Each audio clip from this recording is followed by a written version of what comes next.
We say farewell to two ends of the automotive spectrum this week, beginning with the innovative Honda Insight.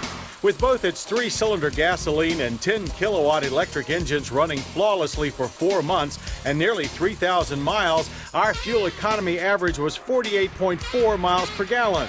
While far from the 61-city, 70 highway government ratings, it's a fair representation of where hybrid gasoline-electric technology stands today. Also good considering we drove the sporty-looking Insight, not like some Econobox, but like, well, a sporty coupe with a heavy gas pedal and hard-working steering wheel. The Insight looks so willing, you just can't help it. And we think this little Honda is only a tease for hybrid vehicles yet to come.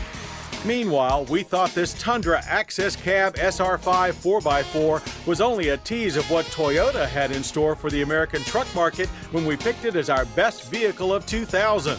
The arrival of its new kin, the Sequoia SUV, proved us right. Done right is our 14-month impression of the Tundra. Its 4.7-liter V8 ran without hitch for 19,000 miles. While economy of 14.3 is nothing to brag about, it's not out of line with its Detroit competition. The extended cab was highly useful for family chores, even if we sometimes wished for a full-length cargo box. Still, we hated to see the Tundra go. But then taking delivery of this lemon yellow 2001 Toyota MR2 sports car will help ease our pain. Boy, this job is tough.